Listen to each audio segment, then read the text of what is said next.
Hello friends, आज मैं आपके लिए जीके जीएस के लगभग 100 प्लस प्रश्न कहिए 25 से प्रश्न होगा। इसमें मतलब नंबरिंग का देखा जाए तो 25 होंगे, लेकिन उससे बहुत ज़्यादा हम आपको बताने वाले हैं, यानी कि 100 प्लस कहिए, उसको 150 भी जा सकता है। तो आप सभी शुरू से अंत तक वीडियो को जरूर देखिएगा। मैं हमेशा बोलता हूँ कि जब भी आपको मतलब किसी के बारे में डिसाइड करना हो ना कि ये गलत है सही है, पहले आप पूरा अच्छे से जज कर लीजिए, है ना, बढ़िया से क्या टीचर दे रहा है, अच्छे से नहीं दे रहा है। तो पहले मैं हमेशा बोलता हूँ कि वीडियो को आप शुरू से अंत तक देख लीजिए। अगर आप जीके जीएस जानते हैं, अगर आप सच में जीके जीएस जानते हैं ना, तो मैं रिक्वेस्ट करूंगा आपसे कि आप वीडियो को पूरा देख लीजिएगा और तब डिसाइड करिएगा, कमेंट में लिखिएगा कि हाँ मैंने जो जीके जीएस कराया है वो एग्जाम के पॉइंट ऑफ व्यू से सही है, आते हैं ऐसे प्रश्न या नहीं आते। ठीक है, तो आइए हम लोग देखते हैं। और आप चैनल पर नए हैं तो मैं बोलता हूं और अभी मैं बोल रहा हूं कि चैनल को सब्सक्राइब कर लीजिए, दोस्तों में शेयर कर दीजिए। ठीक है, ताकि उन बच्चों तक भी ये चला जाए वीडियो जिनको ऐसे प्रश्न नहीं मिल पाते इस तरह से डिटेल में। ठीक है, जैसा कि हम लोग देख रहे हैं, पहला प्रश्न आपके सामने होगा, भारतीय संविधान के उद्देशिका में 42वें संविधान संशोधन द्वारा निम्न में से कौन सा शब्द नहीं जोड़ा गया। ये आपसे बोला गया है कि कौन सा शब्द नहीं जोड़ा गया, ये आपसे बोल रहा है कौन सा शब्द नहीं जोड़ा गया। पहला आपके सामने दे रखा था, यहाँ पे ऑप्शन है समाजवादी, है ना, उसके बाद में पंथ निरपेक्ष, समाजवादी है, पंथ निरपेक्ष है, अखंडता है और क्या है, गणराज्य है। तो मैं एक बार बता दूं आपसे कि इसमें से तीनों के तीनों शब्द जोड़े गए थे, समाजवादी, पंथ निरपेक्ष, अखंडता, लेकिन ये गणराज्य शब्द नहीं जोड़े गए थे। आपकी जो आंसर हो जाएंगे ऑप्शन नंबर क्या हो जाएंगे, डी। और इसके बारे में जो डिटेल है, 42वें संविधान संशोधन कब हुए, मतलब 44वां कब हुआ, इससे जो इम्पोर्टेंट है मैं सब आपके लिए लाया हूँ, देख लीजिएगा। आगे चलते हैं हम लोग अगले स्लाइड। अगला स्लाइड आपके सामने रहा है, जैसा कि आप सब देख रहे हो यहाँ पे। ठीक है, फिर आपके सामने यहाँ पे देखिए, मैंने जो इतना सारा डिटेल लिखा हूँ सिर्फ और सिर्फ आपके लिए लिखा हूँ। ठीक है, ध्यान से देखिएगा, मैं सारा बताऊंगा आपको। 42वें संविधान संशोधन के तहत 1976 में भारतीय संविधान के उद्देशिका में यानी कि प्रस्तावना में समाजवादी, अखंडता और धर्म निरपेक्ष की बात करें, पंथ निरपेक्ष की बात करें, सब जोड़ा गया था। अब तक प्रस्तावना में संशोधन कितनी बार हुई है तो मैं आपको बता रहा हूँ, बस थोड़ा देर समय दीजिए। रिक्वेस्ट है आपसे कि जरूर आपको लगेगा कि टीचर मेहनत किया है। ठीक है, कंफर्म, यहाँ ध्यान दीजिएगा थोड़ा सा आप लोग। यहाँ मैंने कहा कितनी बार संशोधन हुआ है, तो इसका आंसर आप लोग दीजिएगा एक बार। कितनी बार हुआ है संशोधन, एक बार संशोधन हुआ है, और वो बता दीजिए 1976 याद रखिएगा, 1976 याद रखिएगा अच्छे से। ठीक है, उद्देश्य प्रस्ताव कब और किनके द्वारा प्रस्तुत किया गया था, उद्देश्य प्रस्ताव की बात हो रही है, तो आप याद रखिएगा 13 तारीख को दिसंबर में, 13 दिसंबर 1946 को, मतलब 1946 को भारत के प्रथम प्रधानमंत्री जवाहरलाल नेहरू के द्वारा यह प्रस्तुत किया गया था, यानी कि जेएल नेहरू के द्वारा। मैं यहाँ पे लिख रहा हूँ और मैं बोल भी रहा हूँ, आप लोग इसको लिख लीजिएगा अच्छे से। जेएल पीडीएफ जिनको भी चाहिए टेलीग्राम पे जुड़ जाइएगा। नंबर जो आपको यहाँ पे दिख रहा होगा, जैसे कि यहाँ पे नंबर आपको दिख रहा होगा, मैं ये साइड में यहाँ से नंबर नोट आउट कर लीजिएगा। ठीक है, वो नंबर पे मैसेज करिएगा, टेलीग्राम का लिंक भेज देंगे, आप वहां से ज्वाइन हो जाइएगा, पीडीएफ आपको मिल जाएगा। ठीक है, तो 13 दिसंबर 1946 को जवाहरलाल नेहरू के द्वारा उद्देश्य प्रस्ताव, है ना, लाया गया। उससे पहले मैं बता दूं, संविधान सभा में पहली बैठक हुई थी 9 दिसंबर, कितनी तारीख को, 9 दिसंबर 1946 को हुई थी। और इसमें, है ना, प्रथम जो है अस्थायी अध्यक्ष चुना गया था। तो किसे चुना गया था, सच्चिदानंद सिन्हा को अस्थायी अध्यक्ष चुना गया था। मैं बता दूं 11 तारीख दिसंबर में 1946 को ही, है ना, अस्थायी अध्यक्ष चुना गया था डॉक्टर राजेंद्र प्रसाद को, जो भारत के प्रथम राष्ट्रपति रहे थे, याद रखिएगा। और जय नेहरू भारत के प्रथम प्रधानमंत्री रहे थे, जो सबसे लंबे कार्यकाल उनका रहा था, लगभग सबसे लंबे कार्यकाल रहा था। इस बात का अच्छे से ख्याल रखिए। ठीक है, मैं बता दूं उद्देश्य प्रस्ताव को कब अपनाया गया, उद्देश्य प्रस्ताव को कब अपनाया गया, तो याद रखिएगा 22 जनवरी 1947 को, 22 जनवरी 1947 को अपनाया गया। आपसे पूछा जा सकता है कि अंतिम बैठक कब हुई थी, संविधान सभा की जो अंतिम बैठक कब हुई थी, 24 जनवरी 1950 को, याद रखिएगा 24 जनवरी 1950 को अंतिम बैठक हुई थी। ठीक है, आगे चलते हैं। संविधान सभा के आदर्शों को प्रस्तावना में स्थान दिया गया है या नहीं दिया गया है? तो आप इसका आंसर बताइएगा। बिल्कुल दिया गया है। संविधान सभा के आदर्शों को प्रस्तावना में स्थान दिया गया है। ठीक है, अब आ जाइए। प्रस्तावना को संविधान का परिचय पत्र कहा था पालकी वाला। किसने कहा था? N.A. पालकी वाला। संविधान के प्रस्तावना को संविधान का परिचय पत्र किसने कहा था? तो याद रखिएगा, N.A. पालकी वाला। संविधान के प्रस्तावना को संविधान का आत्मा किसने कहा था? संविधान का आत्मा किसने कहा था? ठाकुर दास भार्गव। याद रखिएगा, क्या आंसर होगा? ठाकुर दास भार्गव। प्रस्तावना को संविधान की जन्म कुंडली किसने कहा था? तो याद रखिएगा, इसका जो आंसर होगा राइट, के मुंशी। कौन होंगे इसके आंसर? के मुंशी। ठीक है। संविधान में उद्देशिका का विचार देखा था। संविधान में उद्देशिका का विचार कहां से लिया गया है? तो याद रखिएगा, उद्देशिका का विचार रहेगा तो इसका आंसर होगा यूएसए। क्या होगा? यूनाइटेड स्टेट ऑफ अमेरिका, जहां की अभी मैं बता दूंगा आपके राष्ट्रपति है जो बाइडेन, और जो 46वें नंबर के हैं। और देखा था वहां के उपराष्ट्रपति कमला हैरिस जो भारतीय मूल के हैं 49 नंबर के। याद रखिएगा। संविधान में उद्देशिका का भाषा कहां से लिया गया था? तो याद रखिएगा, ऑस्ट्रेलिया। कहां से लिया गया था? ऑस्ट्रेलिया से लिया गया है। याद रखिएगा, ऑस्ट्रेलिया से। प्रस्तावना की भाषा की बात करेगा तो ऑस्ट्रेलिया से। इस बात का याद रखिए अच्छे से।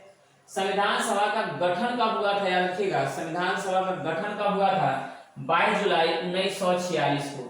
22 जुलाई 1946 को संविधान सभा का गठन हुआ था। संविधान सभा के निर्माण में किस देशी रियासत के प्रतिनिधि भाग नहीं लिए थे? आपको पता होना चाहिए कि संविधान सभा के निर्माण में किस देशी रियासत के एक भी प्रतिनिधि भाग नहीं लिए थे? तो वो थे हैदराबाद। कौन थे? हैदराबाद देशी रियासत से। याद रखिएगा, हैदराबाद जो भाग नहीं लिए थे, इस बात का याद रखिएगा, मैं आपको बोल भी रहा हूं, हैदराबाद। संविधान सभा गठन की मांग सर्वप्रथम कब रखा था, कब किया गया था और किसने किया था? संविधान सभा के गठन का मांग सर्वप्रथम कब किया था और किसने किया था? याद रखिएगा, तो 1895 में बीजी तिलक, बाल गंगाधर तिलक के द्वारा किया गया था। याद रखिएगा। कुल सदस्यों की संख्या आपसे पूछा जाएगा तो 389। चयन हुआ था कितनों का? कितने का सिलेक्ट हुआ था? तो 296। इसमें से कांग्रेस की बात करें तो 208, मुस्लिम की बात करें तो 73 और अन्य में थे आपके 15। याद रखिए, इतने सारे मैंने फैक्ट बताया आपको एक क्वेश्चन से, कहां से छूट जाएगा? ठीक है, आ जाइए अगले चलते हैं, अगले स्लाइड पे। अगला स्लाइड आपके सामने रहा, देख रहे होंगे यहाँ पे आप सभी कि मतदान की आयु 21 वर्ष से घटाकर 18 वर्ष की गई। मतदान की आयु 21 वर्ष से घटाकर 18 वर्ष की गई कैवें संविधान संशोधन के तहत? तो याद रखिएगा, 61वें संविधान संशोधन के तहत 1989 में किया गया था। 21 वर्ष मतदान की आयु 21 वर्ष से घटाकर 18 वर्ष की गई। ये किस अनुच्छेद में वर्णित है कि 18 वर्ष या इससे अधिक उम्र के जो भी व्यक्ति होंगे, यानी कि वोट देने का उनका अधिकार होगा, तो अनुच्छेद 326। क्योंकि आपको पता होना चाहिए, निर्वाचन की हम लोग बात करते हैं तो भाग 15 में, निर्वाचन कितने में? भाग 15 में है, और उसमें अनुच्छेद वर्णित है 324 से लेकर 329। 324 लेकर 329, उसी के बीच में क्या है? 326 आता है। जो 18 वर्ष या इससे अधिक के जो भी व्यक्ति होंगे, वोट देने के अधिकार उनके पास होगा, तो ये हो जाएगा 326 अनुच्छेद। याद रखिए। चलते हम लोग इसके बारे में थोड़ा सा डिटेल होगा वो कर लेते हैं। आ जाइए, मैंने यहाँ पे देख रहे होंगे 61वें संविधान संशोधन मैंने अभी बता दिए 1989 में हुआ था। 18 वर्ष या इससे अधिक वर्ष के व्यक्ति मतदान दे सकते हैं। कितने अनुच्छेद में? मैंने भी आपको बता दिए कि ये अनुच्छेद है 326 यानी 326। याद है कितना है? 326 है। मतदान दे सकते हैं 300 कितना है?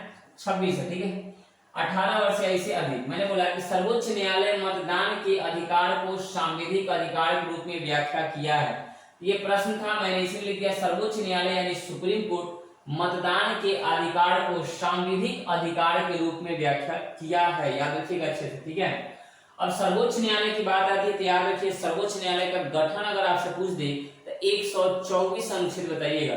सुप्रीम कोर्ट की गठन की अगर बात आपसे पूछ दे, सुप्रीम कोर्ट की उच्चतम न्यायालय के, तो 124 बताइएगा। ठीक है, सुप्रीम कोर्ट एक अभिलेख न्यायालय के रूप में भी काम करती है। इसका अगर आपसे पूछे कि सुप्रीम कोर्ट एक अभिलेख न्यायालय के रूप में काम करती है, याद रखिएगा 129 यानी कि अच्छे से क्या लिखेगा?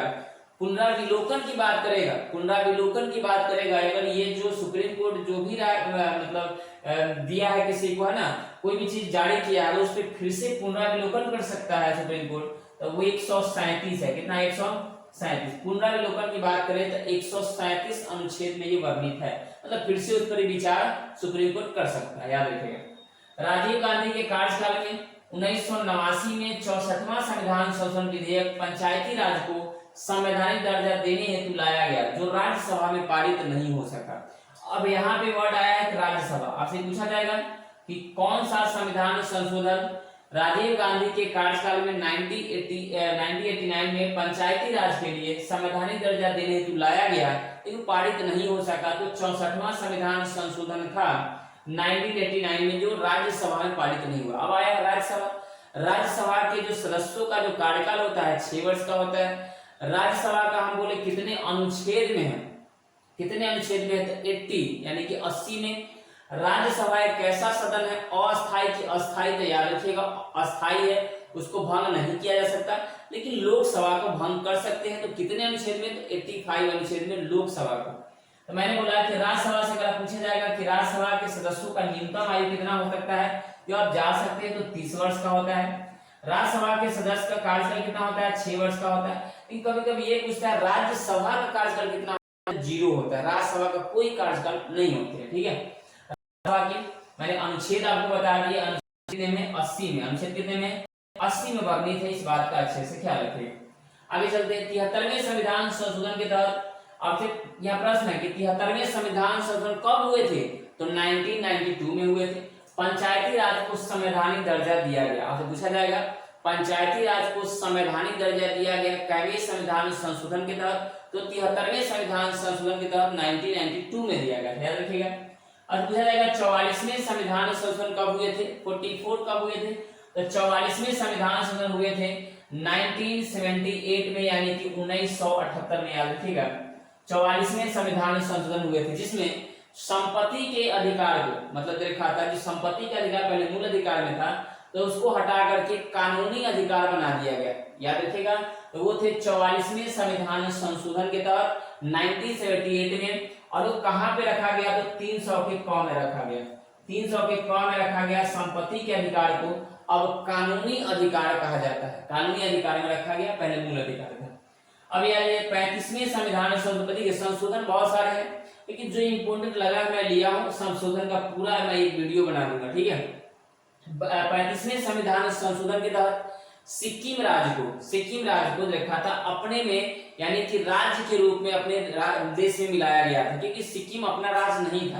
तो यहाँ ये भी बनता है कि कभी जब भी हम कभी दूसरे राज्य को अपने देश में मिलाते हैं तो कितने अनुच्छेद के तहत, आर्टिकल कितने होंगे? तो वो 2 होते हैं, याद रखिएगा। जब भी हम किसी दूसरे को राज्य को अपने राज्य में मिलाते हैं तो वो आर्टिकल 2 होता है, याद रखिएगा। जब भी आपसे ये पूछा जाए कि अपने ही देश का जो कोई भी अगर राज्य है उसके सीमा में परिवर्तन कर रहे हैं, उसमें नाम का बदलाव कर रहे हैं, उसके क्षेत्र में परिवर्तन कर रहे हैं, तो ऐसा जब होगा तो वो अनुच्छेद 3 हो जाता है। जैसे कि मैं एग्जाम्पल बता दूं, अनुच्छेद 3 का मतलब तेलंगाना, जो 2 जून 2014 को आंध्र प्रदेश से अलग होकर बना है, तो वो क्या हो जाएगा? अनुच्छेद 3 हो जाएगा, ठीक है। लेकिन अनुच्छेद 2 मतलब दूसरा, 2 मतलब क्या है? दूसरा, यानी कि दूसरे से लेकर के हम क्या करते हैं? अपने मिलाते हैं। ठीक उसी तरह से उसका जो है दूसरे अनुच्छेद का ये उदाहरण है सिक्किम, जो 22वां राज्य बना था हमारा, और वो 35वें संशोधन के तहत 1975 में 1975 में बना था। इस बात का ख्याल रखिए, कब बना था? 1975 में बना था, ठीक है, 1975 में बना था।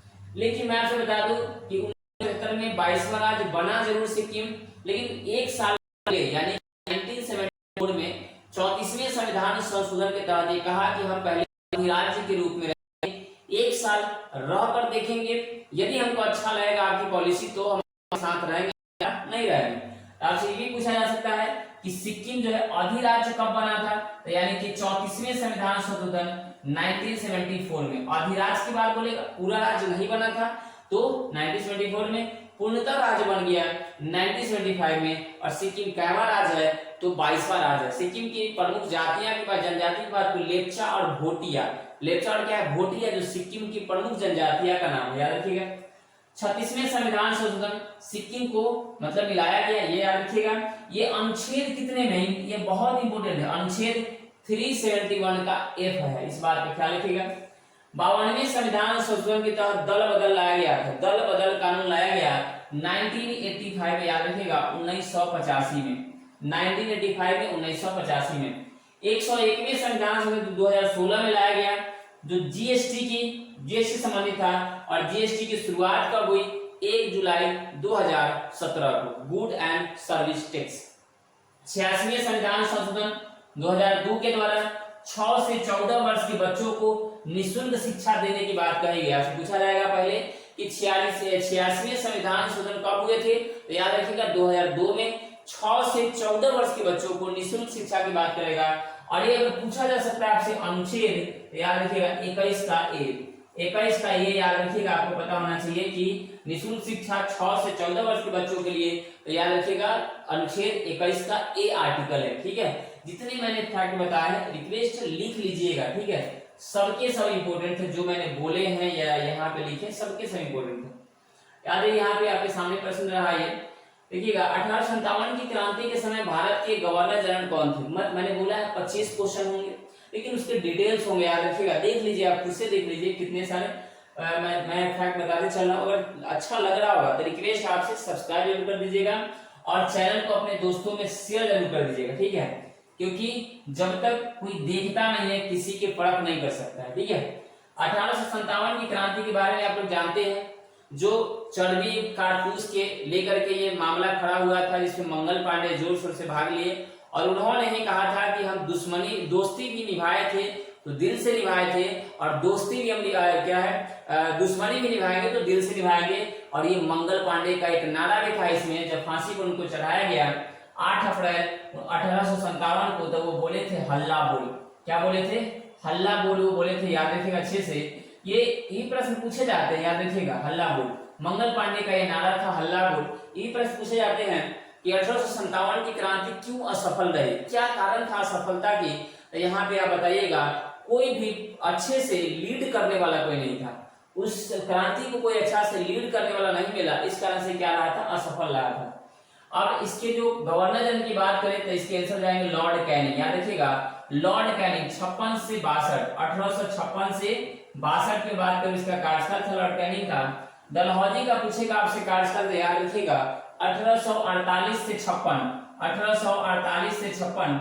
और यही देखा था 1848 से 56 डलहौजी है जो व्यक्तिगत का सिद्धांत, राज्य हड़प नीति, डॉक्ट्रिन ऑफ लैप्स की बात करूं, नीति सिद्धांत, यानी कि सब डलहौजी से संबंधित है। याद रखिएगा क्या क्या मैं बोला हूं, याद रखिएगा, इतना याद रखिएगा, राज्य हड़प नीति, क्या याद रखिएगा? राज्य हड़प नीति, राज्य हड़प नीति, ये डलहौजी समय था। डॉक्ट्रिन ऑफ लैप्स, याद रखिएगा, डॉक्ट्रिन ऑफ लैप्स है ना, डॉक्ट्रिन ऑफ, इसी को हम बोलते हैं डॉक्ट्रिन ऑफ लैप्स बोलते हैं। व्यक्तिगत का सिद्धांत, याद रखिएगा, व्यक्तिगत का सिद्धांत, व्यक्तिगत का सिद्धांत याद रखिएगा, है ना। देखिए लिख लीजिए, कॉपी में लिख जरूर लीजिए, पीडीएफ आपको मिल जाएगा। नीति का सिद्धांत याद रखिएगा, नीति का सिद्धांत, नीति का सिद्धांत याद, सब किससे संबंधित था? डलहौजी से। डलहौजी के समय में प्रथम बार मुंबई से थाने के बीच 34 किलोमीटर का डिस्टेंस, 34 किलोमीटर का डिस्टेंस, यानी कि 1853 में प्रथम बार, है ना, रेल चलाया गया था। याद रखिए, भारत में प्रथम बार रेल चलाया गया था 1853 में, 34 किलोमीटर मुंबई से थाने के बीच, याद रखिएगा। और कैनिंग 56 से 62, ये प्रथम वायसराय भी आपको पूछा जाएगा, भारत प्रथम वायसराय भी कौन? कैनिंग था, इस बात का भी अच्छे से ख्याल रखिएगा। ठीक है, गवर्नर जनरल अंतिम और वायसराय क्या था? 1856 से 62 का आर्टिकल कैनिंग था, याद रखिएगा। लॉर्ड मेयो की बात कर रहा हूँ आपसे, लॉर्ड मेयो की, तो लॉर्ड मेयो की बता दूं आपसे 1869 से 72 तक, 1972 तक, यानी कि 69 से 72 तक कार्यकाल था लॉर्ड मेयो का।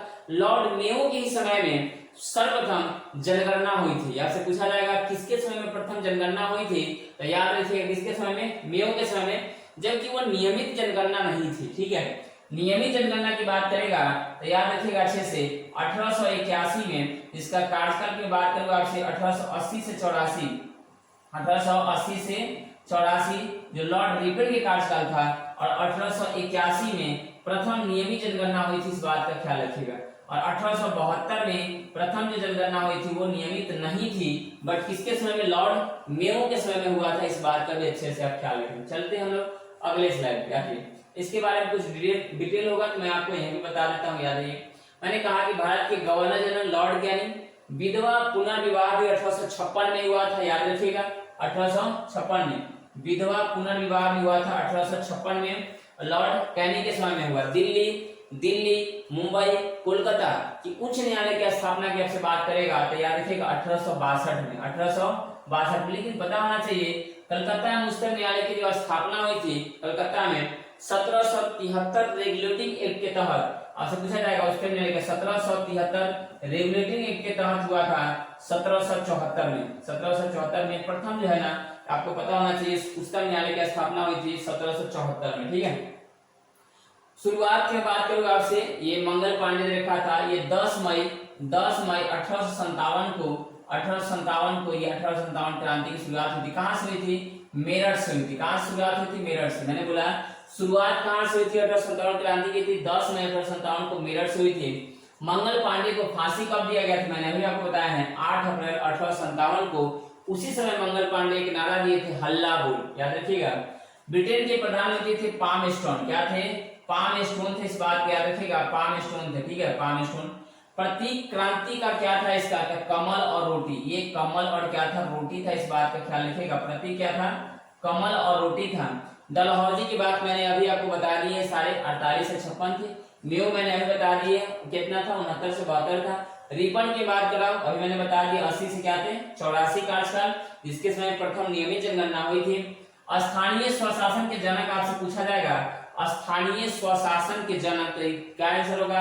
रिपन होगा। विद्रोहियों के द्वारा दिल्ली पर कब अधिकार किया गया? तो याद रखिएगा 12 मई 1857 को। ये प्रश्न जो भी मैं लिया हूं, विश्वास करिए सबके सब किसी न किसी एग्जाम में पूछेगा, बिहार पुलिस हो, दरोगा हो, मतलब ये सब बीपीएससी हो, कहीं ना कहीं एग्जाम में पूछेगा। सबके समय उसी तरह से यानी कि की पॉइंट्स तैयार किया हूं, ठीक है, याद रखिएगा। अंग्रेजों के द्वारा दिल्ली पर कब अधिकार किया गया? तो 14 सितंबर 1857 को। आपसे पूछा जाएगा विद्रोहियों के द्वारा कब किया गया? तो 12 मई 1857 को। पूछा जाएगा अंग्रेजों के द्वारा कब किया गया? 14 सितंबर 1857 को। दिल्ली के विद्रोहियों को दबाने के क्रम में निकलसन की मृत्यु हो गई थी। किसकी मृत्यु हो गई थी? निकलसन। हडसन और निकलसन था ना, तो उसी में से निकलसन क्या हो गई थी? मृत्यु हो गई थी। ये प्रश्न पूछा गया। चले आएंगे अगले प्रश्न पर। अगला प्रश्न आपका 4 नंबर यहाँ पे देख रहे होंगे आप सभी। असहयोग आंदोलन को वापस लेने के बाद किसने स्वराज पार्टी का गठन किया था? तो याद रखिएगा स्वराज पार्टी के गठन की बात अगर आपसे किया जाएगा तो याद रखिएगा मोतीलाल नेहरू और सीआर दास। याद रखिएगा मोतीलाल नेहरू और सीआर दास की बात कर रहा हूं। मोतीलाल नेहरू प्लस सीआर दास, चित्तरंजन दास की बात कर रहा हूं आपसे। जो सीआर दास को इसमें अध्यक्ष बनाया गया था, सीआर दास को अध्यक्ष बनाया गया था और इनको ना महामंत्री बनाया गया था। याद रखिए महामंत्री इनको बनाया गया था। मोतीलाल नेहरू को महामंत्री और सीआर दास को अध्यक्ष बनाया गया। स्वराज पार्टी की स्थापना कब हुई थी? तो 1923 में। कब हुई थी स्वराज पार्टी की स्थापना? हुई थी 1923 में इलाहाबाद में हुई थी। कहां हुई थी स्वराज पार्टी की स्थापना? इलाहाबाद में, और 1923 में हुई थी। याद रखिएगा मैंने कहा कि महात्मा गांधी यानी कि असहयोग आंदोलन की बात करेगा तो महात्मा गांधी के द्वारा वापस ले लिया गया था, ठीक है। जवाहरलाल नेहरू मैंने अभी आपको बताया उद्देश्य प्रस्ताव 13 दिसंबर 1946 को। बीजी तिलक मैंने अभी आपसे बताया है, बीजी तिलक ने प्रथम बार ये बात कहे थे उद्देश्य प्रस्ताव में, यानी कि संविधान सभा की प्रथम बार मांग किए थे ये 1895 में। अभी मैंने बताया आपको बीजी तिलक द्वारा, बाल गंगाधर तिलक के द्वारा ही शिवाजी उत्सव, गणेश उत्सव की भी ये रखा था, शुरुआत किया गया था। शिवाजी उत्सव बोलेगा तो 1895 में, गणेश उत्सव बोला जाएगा तो 1893 में। ये बीजी तिलक ही है जिन्होंने देखा था होम लीग की स्थापना किए थे पुणे में। कि कब किए थे? पुणे में 28 अप्रैल 1916 को। याद रखिए बाल गंगाधर तिलक के द्वारा ही कहा गया था स्वराज हमारा जन्मसिद्ध अधिकार है, मैं इसे लेकर रहूंगा। और ये किस अधिवेशन में कहे थे? तो लखनऊ अधिवेशन में कहे थे। कहां गए थे? लखनऊ अधिवेशन में बात बोले थे। याद रखिएगा सीआर दास की मैं अभी बात बता ही दिया हूं। इसमें मोतीलाल नेहरू सीआर दास, लेकिन इसमें नहीं है मोतीलाल नेहरू, तो आंसर क्या हो जाएंगे? सीआर दास हो जाएंगे इसके राइट आंसर। कि असहयोग आंदोलन को वापस लेने के बाद किसने स्वराज पार्टी गठन किया? तो 2 आदमी थे, मोतीलाल नेहरू, सीआर दास। आपसे पूछा जाएगा कि सीआर दास क्या थे? तो अध्यक्ष थे। मोतीलाल नेहरू क्या थे? महामंत्री थे। असहयोग आंदोलन की बात आई है तो इसकी स्टार्टिंग हुई थी 1 अगस्त 1920 को हुई थी। 1 अगस्त 1920 को हुई थी। महात्मा गांधी के द्वारा ये कहा गया था कि हम इसी में आजादी पा लेंगे, लेकिन ऐसा हुआ नहीं। और ये चौड़ा चौड़ी कांड जो हुआ था यानी कि 5 फरवरी 1922 को, जिसमें 22+1 मतलब लोग 22 में पुलिसकर्मी थे, एक प्रधान थे जो मारे गए थे। इसके कारण महात्मा गांधी असहयोग आंदोलन क्या किए थे, वापस ले लिए थे। जब असहयोग आंदोलन को वापस लिया गया तो कब लिया गया, तो याद रखिएगा 11 फरवरी 1922 को, 11 फरवरी 1922 को महात्मा गांधी को ले गया जेल। 12 फरवरी 1922 को महात्मा गांधी को छोड़ा गया जेल से, याद रखिएगा आपसे 1924 में, कब की बात है 1924 में छोड़ा गया, जहां से महात्मा गांधी सीधे आए और बेलगांव अधिवेशन में प्रथम बार अध्यक्षता किए। बेलगांव कहाँ पड़ता है, कर्नाटक में पड़ता है, इस बात का अच्छे से ख्याल रखें, बेलगांव कर्नाटक में पड़ता है। चले आगे, जब डिटेल ज्यादा चलेंगे तो थोड़ा सा वीडियो लंबा हो जाएगा, इसलिए मैं थोड़ा सा चलता हूँ शॉर्ट में, ठीक है। स्वराज पार्टी की मैं बात बता दूं, यहाँ से मैं सारी चीजें यहाँ पे लिया हूँ। स्वराज पार्टी की स्थापना जनवरी 1923 में इलाहाबाद सीआर दास अध्यक्ष थे, मोतीलाल नेहरू महामंत्री। मैं इसलिए तैयार किया हूँ ताकि आपको पीडीएफ में ये मिल जाए, आप यहाँ से अपने से भी आंसर पूछ कर करें ताकि आपको याद रहे, ठीक है। इसलिए मैं यहाँ पे की पॉइंट लिखा हूँ, याद रखिए इस बात का। और इस तरह से मेहनत करने के बाद भी यदि आप लोग सपोर्ट नहीं करते तो बताइए टीचर क्यों मेहनत करेगा आपको, आप ही खुद सोचिए। सीआर दास को देश बंधु भी कहा जाता है। अच्छा पूछा जाएगा चित्तरंजन दास को क्या कहा जाता है, तो देश बंधु कहा जाता है। बंग बंधु किसे कहा जाता है, याद रखिएगा, बंग बंधु किसे कहा जाता है, शेख मुजीबुर रहमान को। बंग बंधु किसे कहा जाता है, तो शेख मुजीबुर रहमान को। दीन बंधु किसे कहा जाता है, तो CF एंड्रूज को कहा जाता है। दीन बंधु CF एंड्रूज को, बंग बंधु शेख मुजीबुर रहमान को, और देश बंधु कहा जाता है सीआर दास, चित्तरंजन दास को, ठीक है। स्वराज पार्टी से संबंधित अन्य नेता भी थे, NC केलकर, श्रीनिवास अयंगर, याद रखिएगा। असहयोग आंदोलन की स्थापना मैंने अभी आपको बता दिए हैं। वयोवृद्ध पुरुष किसे कहा जाता है, तो लीजिएगा अच्छे से, वयोवृद्ध पुरुष किसे कहा जाता है, तो दादा भाई नौरोजी कहा जाता है। दादा भाई नौरोजी कहा जाता है, याद रखिएगा, दादा भाई नौरोजी को कहा जाता है, नौरोजी को दादा भाई नौरोजी कहा जाता है। वयोवृद्ध पुरुष, वयोवृद्ध ग्रैंड ओल्ड लेडी किसे कहा जाता है, याद रखिएगा, कुंज रानी को। किसे कहा जाता है, कुंज रानी को कहा जाता है, याद रखिएगा, कुंज रानी को। भारतीय पुनर्जागरण के पिता किसे कहा जाता है, तो ये जो आपका आंसर होगा राजा राम मोहन राय। राजा राम मोहन राय, इस बात को ख्याल रखिएगा, राजा राम मोहन राय। राजा की उपाधि जो है इसको दिया था अकबर द्वितीय के द्वारा दिया गया था, याद रखिएगा। बंगाल केसरी किसे कहते हैं, बंगाल केसरी, याद रखिएगा, आशुतोष मुखर्जी को। किसे बोलते हैं, आशुतोष मुखर्जी, याद रखिएगा, आशुतोष मुखर्जी को बंगाल केसरी कहते हैं। बिहार केसरी किसे कहते हैं, डॉक्टर श्री कृष्ण सिंह को। किसे बोलते हैं, डॉक्टर श्री कृष्ण सिंह को बोलते हैं, याद रखिएगा, कृष्ण सिंह को बोलते हैं, डॉक्टर श्री कृष्ण सिंह को बिहार केसरी कहेगा। जो बिहार के प्रथम जो है मुख्यमंत्री भी थे, बिहार के प्रथम क्या थे, चीफ मिनिस्टर थे, याद रखिएगा। मैं सीधा यहाँ लिख देता हूँ चीफ मिनिस्टर, यानी कि मैं CM है ना। बिहार के प्रथम मुख्यमंत्री बोलेगा तो श्री कृष्ण सिंह थे, इनको बिहार केसरी के रूप में जानते हैं। आंध्र केसरी किसे कहते हैं, आंध्र केसरी तो याद रखिएगा टी प्रकाशम। किसे कहते हैं, टी प्रकाशम को आंध्र केसरी कहते हैं।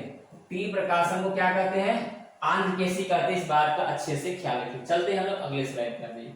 अगला स्लाइड है आपके सामने, देखिए इतना सारे फैक्ट मैं बता रहा हूँ, आप लोग खुद से देख रहे हैं, ठीक है। भारतीय संविधान का कौन सा भाग मूल अधिकार के बारे में है, भारतीय संविधान का कौन सा भाग है जो मूल अधिकार के बारे में है, तो इसका जो राइट आंसर होगा आपका हो जाएगा भाग 3। मूल अधिकार की बोला है तो क्या हो जाएगा, भाग 3 हो जाएगा मूल अधिकार के बारे में, यानी कि ऑप्शन नंबर हो जाएगा आपका C राइट आंसर, ठीक है। लेकिन आपसे पूछा जाएगा भाग 1 क्या है, तो भाग 1 है भारत राज्यों का संघ। भारत क्या है, राज्यों का संघ, याद रखिएगा, सॉरी राज्यों का क्या है, संघ, याद रखिएगा। भारत राज्यों का क्या है, संघ, इस बात का याद रखिएगा, भारत राज्यों का संघ हो जाएगा। भाग 2 में है नागरिकता, भाग 2 में क्या है, नागरिकता, इस बात का अच्छे से ख्याल रखिएगा, नागरिकता है भाग 2 में। मैंने कहा भाग 4 में क्या आपको बताया ना, DPSP है, क्या रखा था, DPSP है, राज्य के नीति निर्देशक तत्व है, यानी कि नीति निर्देशक तत्व है, आपको पता होना चाहिए, नीति निर्देशक तत्व है। नीति निर्देशक क्या है, नीति निर्देशक तत्व है, राज्य के क्या नीति से क्या है, तत्व है। मैंने बोला कि अगर DPSP की बात करेगा तो आपसे अनुच्छेद बताइएगा 36 से 51, नागरिकता बोलेगा तो याद रखिएगा 5 से 11, है ना। और आपसे पूछेगा भाग 1 में रखा था 1 से 4, अब पूछेगा भाग 3 तो मौलिक अधिकार है तो 12 से 35, 12 से कितना है, 35 है, मतलब ये अनुच्छेद मैंने बताया आपको। तो इससे भी ज्यादा अगर इम्पोर्टेंट है कुछ है ना भाग, तो मैं आपको लिया हूँ यहाँ पे बता दूंगा। और आप देखिएगा इसके बारे में मैंने यहाँ पे डिटेल ली है, ठीक है। पीडीएफ में आपको मिल जाएगा, जो भी होगा एक बार फिर से आप लोग रिवीजन सभी लोग कर लीजिएगा, ठीक है। आज यहाँ मैं बता दूं, मैंने आपको भाग 2 बता दिए, 5 से 11, 1 से 4, 12 से 35, है ना।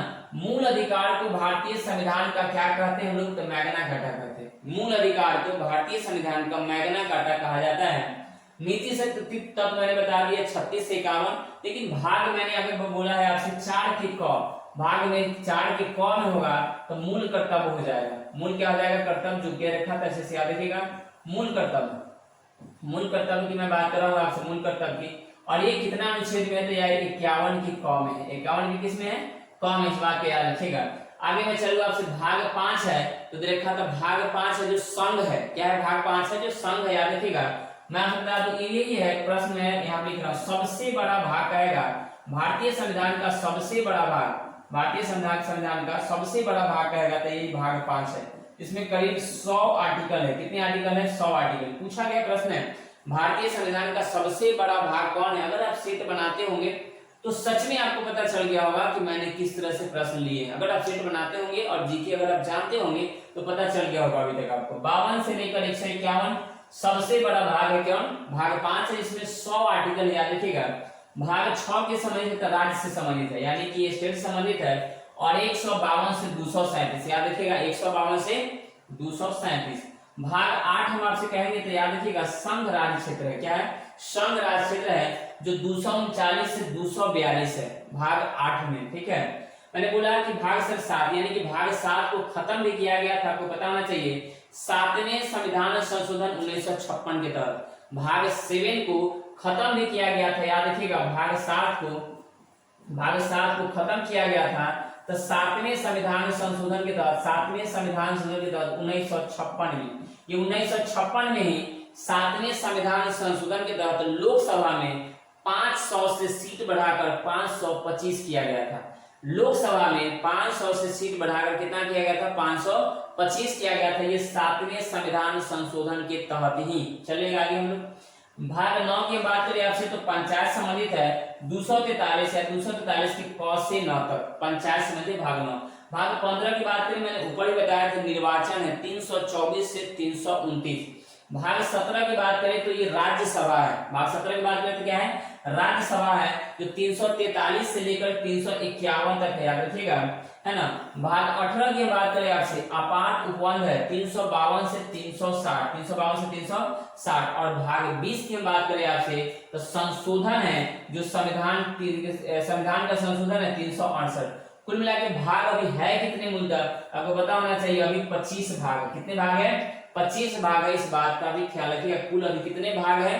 तो 25 भाग है भारतीय संविधान में। आगे चले, अगला मैं लेता हूं प्रश्न आपके सामने देख रहे हैं। नेक्स्ट प्रश्न है 6 नंबर। 1969 में कितने बैंकों का राष्ट्रीयकरण हुआ था? 1969 में कितने बैंकों का राष्ट्रीयकरण हुआ था? तो आपके पास ऑप्शन है, ऑप्शन नंबर ए में है 10 है, उसके बाद में कितना है? 10 के बाद है 12, है ना, 12, 15, उसके बाद में 14। तो इसका जो राइट आंसर होगा ऑप्शन नंबर 14 डी हो जाएगा, यानी कि 14 बैंकों का राष्ट्रीयकरण किया गया था। 14 बैंकों का 1969 में राष्ट्रीयकरण किया गया था। उस समय की हम बात करें तो वो 1969 में कौन थी प्रधानमंत्री? तो इंदिरा गांधी थी। कौन थी प्रधानमंत्री थी? इंदिरा गांधी थी। प्रश्न पूछा गया था, याद रखिएगा। और यहाँ पे आप सभी देख रहे होंगे, यहाँ पे अच्छे से राष्ट्रीयकरण हुआ था।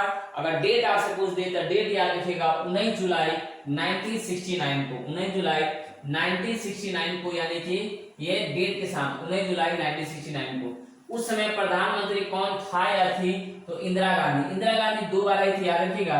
एक बार 1966 से 77 तक, है ना, और एक बार आई थी 1980 से लेकर 1984 तक, ठीक है। प्रधानमंत्री में सबसे लंबा कार्यकाल मैंने भी बताया है आपको तुरंत कि जवाहरलाल नेहरू जी का था।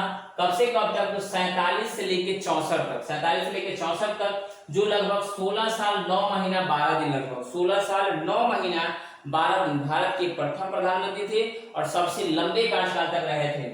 किस प्रधानमंत्री का कार्यकाल सबसे छोटा था? तो याद रखिएगा अटल बिहारी वाजपेयी। क्या था? अटल बिहारी वाजपेयी मात्र 13 दिन के थे। 16 तारीख 5वां महीना 1996 से लेकर के 1 तारीख 6वां महीना 1996 तक, यानी कि मात्र 13 दिन। सबसे छोटा कार्यकाल पूछेगा तो अटल बिहारी वाजपेयी, सबसे लंबा कार्यकाल पूछेगा तो जवाहरलाल नेहरू कितना, यानी कि 16 साल 9 महीना 12 दिन। इलाहाबाद बैंक, मैंने बोला यहाँ से जो मैं उन सारी बैंकों का नाम लिखा हूँ जिन बैंकों का उस समय राष्ट्रीयकरण हुआ था।